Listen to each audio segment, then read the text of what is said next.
अस्सलाम वालेकुम।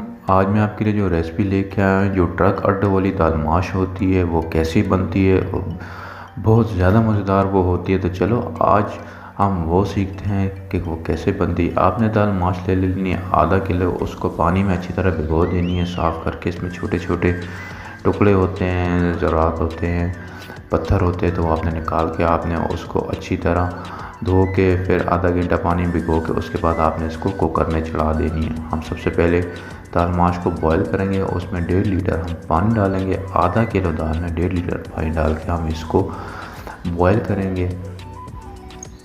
आधा चम्मच हम इसमें नमक डाल देंगे ताकि नमक इसके अंदर तक जज़ब हो जाए।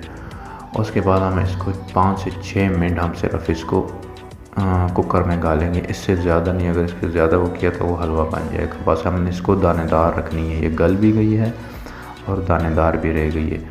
उसके बाद हम कुकिंग ऑयल लेंगे इसको तड़का लगाने के लिए। तो एक नॉन स्टिक फ्राई पैन लेंगे। कोशिश करें अगर आपके पास नॉन स्टिक फ्राई पैन है तो ठीक है, वरना कोई और कढ़ाई ले ले, नो प्रॉब्लम।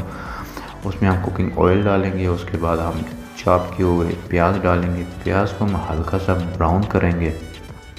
ये देखिए, इसको ज़्यादा ब्राउन नहीं करें, इसको हल्का सा ब्राउन करेंगे। उसके बाद गार्लिक और मतलब अदरक और लहसुन का हम पेस्ट डालेंगे 1 टेबल स्पून। उसके बाद हम 2 अदद टमाटर डालेंगे। टमाटर कोशिश करेंगे लाल अलग लाल टमाटर हो, कच्चे टमाटर ना हो, नहीं तो वो फिर गलेंगे नहीं। उसके बाद हम आधा गिलास हम पानी डाल देंगे ताकि टमाटर अच्छे से गल जाए। उसके बाद हम मसाले डालेंगे। तो हम नमक डालेंगे। नमक कोशिश करिएगा, आपने दाल में डाला हुआ है तो फिर इसमें कम डालिएगा।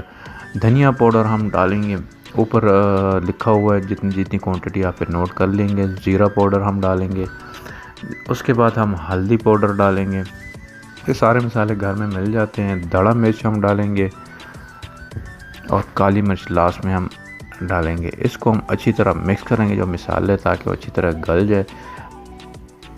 इसको हम कवर करेंगे ढकना, ताकि टमाटर और मसाले अच्छी तरह पक जाए। ये देखो, अब ये इस तरह पक गया और ऑयल बिल्कुल बाहर आ गया, पानी सूख गया।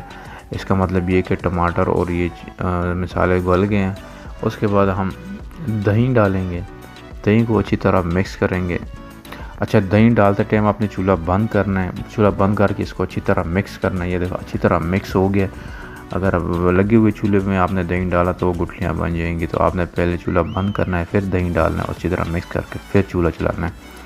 तो आपने ऐसे ही करना है। यही सीक्रेट है सारी दाल की, तड़के की।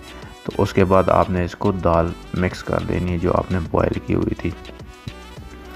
80% दाल आपने कुकर में पकानी है और 20% आपने अभी लास्ट में जब इसको तड़का लगाने के बाद हम डालेंगे, उसमें पकाएंगे।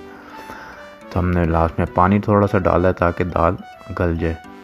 इसको चमचा लगा के, ये देखें माशाल्लाह कितनी मज़ेदार, हल्की हल्की से बुलबुल भी आ गए हैं, दाल भी गल गई है। और लास्ट में इसके ऊपर हम बरसात कर देंगे, बारिश कर देंगे मिर्चों की और धनिया की खूबसूरती के लिए। 2 मिनट के लिए हम इसको और दम लगाएंगे ताकि पानी खुश्क हो जाए। उसके बाद जब घी ऊपर आ जाए तो आपकी मज़ेदार किस्म की दाल माश रेडी है ट्रक कटे वाली।